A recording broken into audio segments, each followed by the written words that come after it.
Sekarang bersiaplah untuk menyelami lautan misteri alias Laut Hitam. Ini adalah perairan pedalaman terbesar di dunia, lebih besar dari seluruh negara bagian California. Di sini terdapat puluhan kapal yang hilang dan beberapa terowongan bawah laut rahasia. Dan beberapa orang percaya bahwa tempat ini adalah tambang kuno yang ditambang dalam 6 tahap. Laut Hitam memiliki lapisan vertikal yang berbeda yang tidak bercampur, dengan salinitas yang lebih tinggi dan lebih rendah. Air asin berasal dari Mediterania, dan air tawar berasal dari sungai. 10 sungai terbesar di Eropa mengalir ke Laut Hitam. Laut Hitam menerima lebih banyak air tawar dari sungai dan curah hujan daripada air yang hilang akibat penguapan. Air ekstra itu mengalir melalui Selat Bosporus ke Laut Marmara. Ada 2 aliran yang melewati selat ini. Aliran atas meninggalkan Laut Hitam dan membawa air permukaan keluar dari sana. Aliran bawah membawa air asin dari Mediterania ke Laut Hitam. Itulah sebabnya lapisan atas Laut Hitam kurang padat dibandingkan lapisan bawahnya yang lebih asin. Oksigen yang berasal dari atmosfer dan fotosintesis tetap berada di lapisan permukaan. Segala sesuatu yang lebih dalam dari sekitar 91 meter hingga 152 meter di dekat tepi tidak cocok untuk kehidupan.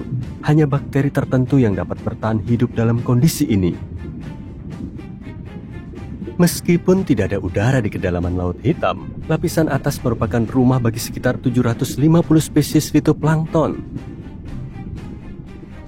Telur dan larva ikan dan invertebrata mendingin di daerah pesisir.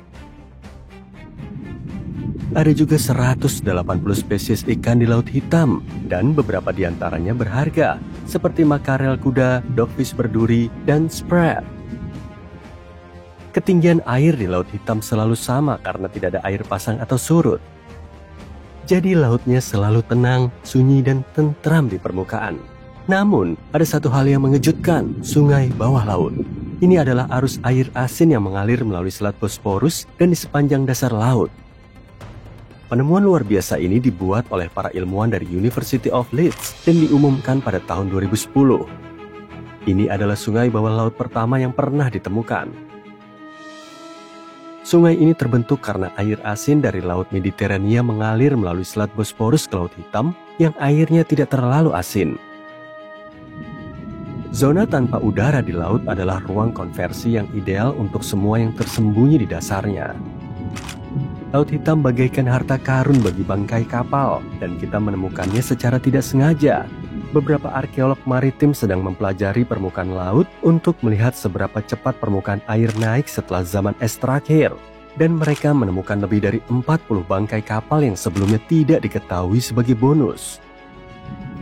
Para peneliti menggunakan 2 kendaraan yang dioperasikan dari jarak jauh untuk menjelajahi dasar laut dan bangkai kapal. Berkat itu kita memiliki video dan gambar 3 dimensi yang mendetail dari kapal-kapal tersebut yang disatukan dari ribuan foto beresolusi tinggi. Menurut The New York Times, beberapa penemuan menonjol di antara 44 kapal yang ditemukan, termasuk sebuah kapal perdagangan abad pertengahan dari abad ke-13 atau ke-14. Anggota ekspedisi menjuluki kapal lain dari Kekaisaran Ottoman sebagai bunga Laut Hitam karena ukiran kelopaknya yang indah. Tim juga melihat detail yang tidak biasa pada kapal-kapal lain, seperti tali yang melingkar, bekas pahat, kemudi, dan ukiran lainnya.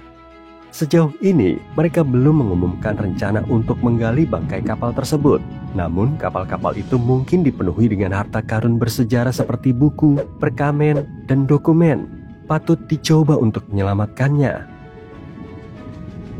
Penemuan paling luar biasa di Laut Hitam adalah apa yang diyakini oleh para arkeolog sebagai bangkai kapal tertua yang masih utuh di dunia. Kapal ini telah terbaring tak terganggu selama lebih dari 2.400 tahun. Kapal Yunani kuno dengan panjang 23 meter ini ditemukan dengan tiang, kemudi, dan bangku dayung yang semuanya masih berada di tempatnya, lebih dari 1,6 km di bawah permukaan. Para peneliti meyakini bahwa kapal tersebut merupakan kapal dagang seperti yang digambarkan pada tembikar Yunani kuno, seperti Siren Vase di British Museum. Vas ini yang berasal dari periode yang sama menunjukkan sebuah kapal yang membawa Odysseus melewati manusia duyung. Tim mengambil sepotong kecil untuk penanggalan karbon dan hasilnya mengonfirmasikan itu adalah bangkai kapal utuh tertua yang diketahui manusia. Fakta bahwa kapal itu begitu detail dan terawat dengan baik layak mendapat tepuk tangan meriah bagi para pembuat kapal di dunia kuno. Tanpa mikroba, cacing, atau makhluk lain yang menggerogoti bangkai kapal, tidak heran jika kapal-kapal tersebut berada dalam kondisi yang hampir sempurna. Jika Titanic tenggelam di perairan ini, kita akan menemukannya dalam kondisi yang jauh lebih baik sekarang, tidak dimakan oleh mikroorganisme bawah laut yang jahat. Ada sebuah teori menarik yang disebut hipotesis banjir Laut Hitam, yang menyatakan bahwa banjir besar terjadi sekitar 7.500 tahun yang lalu. Dua ahli geologi pada tahun 90-an berpendapat bahwa pada akhir zaman es terakhir, ketika iklim bumi memanas, lapisan es mencair dan permukaan air laut naik, Laut Hitam adalah danau air tawar yang jauh lebih kecil. Laut Hitam dipisahkan dari Laut Mediterania oleh bendungan alami di Selat Bosporus. Ketika permukaan laut global naik, Laut Mediterania meluap ke cekungan Laut Hitam. Para ahli menunjukkan bahwa permukaan air laut naik 15 cm setiap hari, membanjiri permukiman pesisir dan mengubah lingkungan untuk selamanya.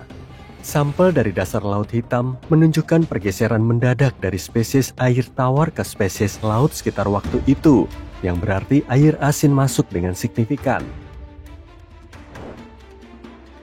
Survei bawah air juga menemukan apa yang tampak seperti garis pantai tua dan struktur buatan manusia.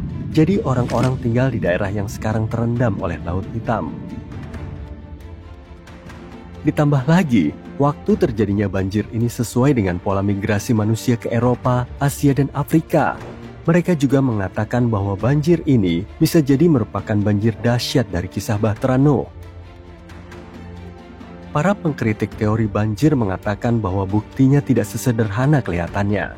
Beberapa orang berpikir bahwa transisi dari air tawar ke air asin di Laut Hitam terjadi secara bertahap, bukan banjir yang terjadi secara tiba-tiba. Mereka juga memperdebatkan apakah orang-orang meninggalkan pemukiman sebelum mereka tenggelam atau sebagai akibatnya. Sebuah catatan sejarah kuno yang sudah ada sejak sekitar 1 abad yang lalu menyebutkan bahwa ada 2 terowongan bawah tanah yang dimulai dari daerah yang sekarang bernama Rumania dan Bulgaria dan membentang hingga ke bawah Laut Hitam hingga ke Turki. Dahulu, para petani menggunakan terowongan ini untuk memindahkan kawanan domba mereka ke Kaisaran Ottoman dan negara-negara di semenanjung Asia Kecil. Siapa yang membangun terowongan ini dan mengapa terowongan ini berada di bawah laut masih menjadi misteri. Pada suatu saat, pintu masuk ke terowongan-terowongan ini ditutup demi keamanan nasional dan dijaga dengan ketat. Pasukan keamanan mengetahui semua tentang terowongan besar ini dan menjaga agar tidak ada yang masuk. Pada tahun 90-an, sekelompok orang yang bekerja di terusan Danube Laut Hitam secara tidak sengaja menemukan pintu masuk lain ke terowongan misterius ini. Yang satu ini berada di sebuah pemakaman di sebuah kota di Rumania. Para pekerja kanal menggunakannya secara teratur untuk menyeberang ke Bulgaria. Satu hal lagi yang keren dari kedua terowongan ini adalah beberapa orang berpikir bahwa terowongan ini dibangun ribuan tahun yang lalu. Jika kamu pernah mencoba menggali terowongan di bawah laut, kamu akan tahu betapa rumitnya hal itu. Bahkan sekarang dengan semua teknologi yang kita miliki. Jadi jika terowongan-terowongan itu benar-benar setua itu, siapapun yang membangunnya pasti sangat canggih pada masanya. Ada legenda urban yang mengatakan bahwa Laut Hitam memiliki segitiga Bermuda versinya sendiri. Para nelayan menggambarkan adanya pusaran air liar yang muncul entah dari mana dan menyeret seluruh kawanan burung, kapal, dan bahkan pulau-pulau kecil di bawah laut. Dan suatu ketika keadaan menjadi lebih liar dengan adanya sebuah kapal yang lenyap dalam kondisi yang aneh pada tahun 1944. Saat itu siang hari dan kabut hitam dengan kilauan hijau tiba-tiba menyelimuti kapal tersebut. Tidak ada yang pernah melihat sejak saat itu. Dan tidak ada yang tahu pasti apakah kisah ini benar. Tapi pasti menambah sentuhan seram pada misteri Laut Hitam.